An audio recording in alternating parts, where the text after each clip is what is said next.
قرۃ عینی، یہ نماز میرے آقا کی آنکھوں کی ٹھنڈک میرے دوستو ایک میسج آپ کو پہنچاتا ہوں. میسج یہ ہے کہ محبت کیا ہے، محبت کیا ہے. محبت اس کو نہیں کہتے، محبت یہ ہے کہ نماز کی پابندی پر، جس کو سرکار نے آخری وقت میں بھی صحابہ سے فرمایا کہ نماز کو کبھی نہیں چھوڑنا، نماز کو کبھی نہیں چھوڑنا. آج ہم اسی کو چھوڑے بیٹھے، اسی کو چھوڑے بیٹھے ہوئے ہیں. میرے دوست نماز کو مت چھوڑو. نماز میرے آقا صلی اللہ علیہ وسلم کی آنکھوں کی ٹھنڈک ہے. اور ہم اگر محبت کرتے ہیں، آقا کا میلاد مناتے ہیں، تو آقا کی آنکھوں کو ٹھنڈک بھی پہنچایا کرے، آقا کے آنکھوں کو ٹھنڈک بھی پہنچایا کرے. میرے دوست نماز بہت بڑی عبادت ہے.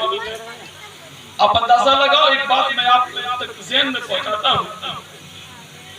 ہم ایمان لے آئے اور ہم نے اللہ کے احکام کو مانا، اللہ کے احکام کو مانا. سب سے پہلا کلمہ پڑھنا، ایمان کا یہ جز ہے. سب سے پہلے کلمہ پڑھنا، اس کے بعد دوسرا احکام نماز، دوسرا احکام نماز ہے، تیسرا احکام روزہ ہے، اور چوتھا احکام زکوٰۃ، پانچواں احکام حج ہے. میرے محترم بزرگوں دوستو، ایک بات میں آپ کے ذہن میں ڈالتا ہوں کہ اگر ہم ایک خوبصورت مکان بنائیں، ایک خوبصورت مکان بنائیں، اور جتنا ہمارے پاس روپیہ پیسہ ہو سب اس میں لگا، اور خوبصورت مکان بنائیں اور اس میں ہم نہ رہیں، اس مکان بنانے کا کوئی فائدہ ہے؟ بولے آپ لوگ، بولیے ہے کوئی فائدہ ہے؟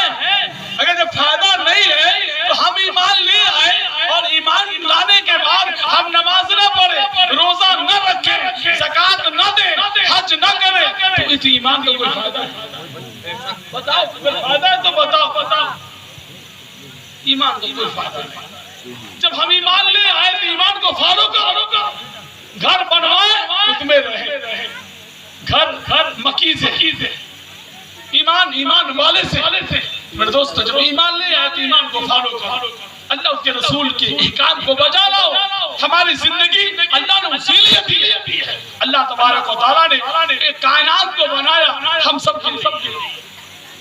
کے لیے. اللہ نے اس کائنات کو بنایا، زمین کو بنایا، آسمان کو بنایا، چرند کو بنایا، پرند کو بنایا، حیوانات کو بنایا، جمادات کو بنایا، یہاں تک کہ اللہ تعالیٰ نے اس انسان کے لیے 18,000 مخلوق کو بنایا.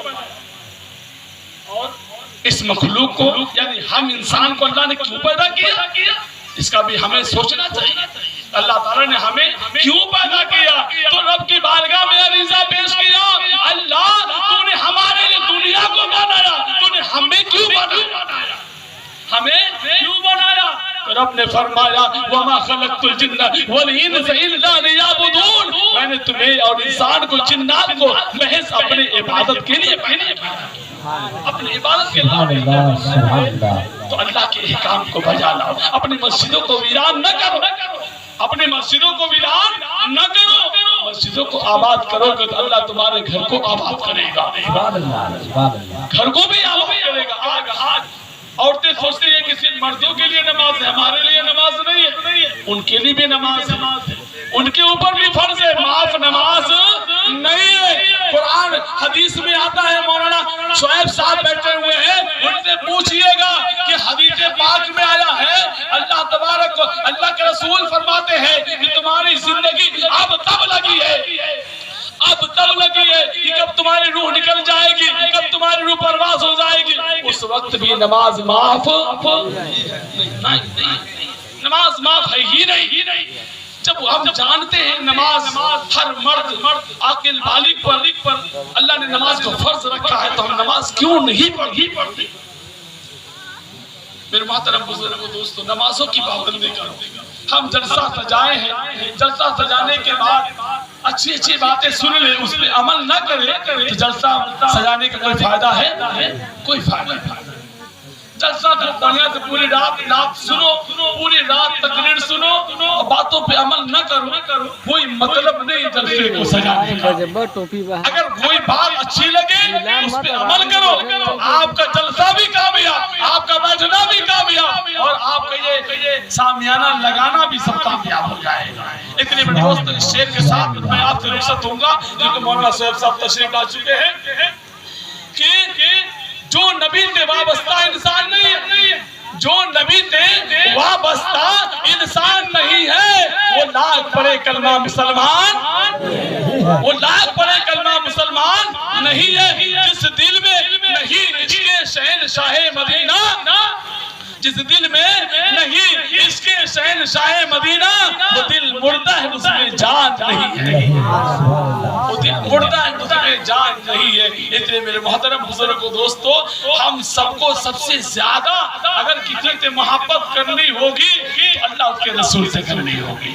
اگر رسول سے محبت نہیں ہے تو ہمارا ایمان بیکار ہے، ہمارا ایمان سب بیکار ہے، روزہ نماز سب بیکار ہے۔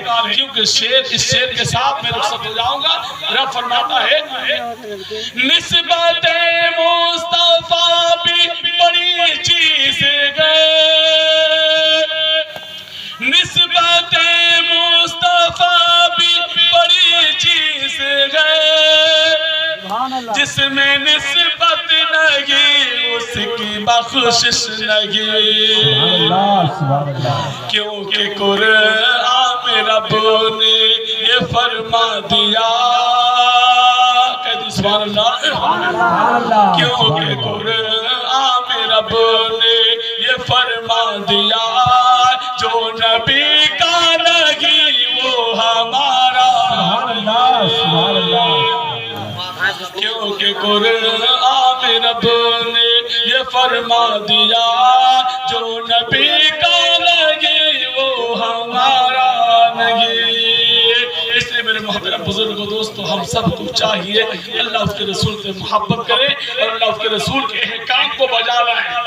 اللہ تبارک و تعالیٰ ہمیں اور آپ کو سوچنے سمجھنے سے زیادہ ان باتوں پہ عمل کرنے کی توفیق عطا فرمائے۔ جو باتیں میں نے آپ تک پہنچائی ان میں جو کوتاہیاں غلطیاں ہوئی، اللہ اپنے حبیب کے صدقے میں معاف فرمائے، اور میں اپنی باتوں سے رجوع کرتا ہوں۔ وآخر دعوانا الحمدللہ رب العالمین۔ السلام علیکم ورحمۃ اللہ وبرکاتہ۔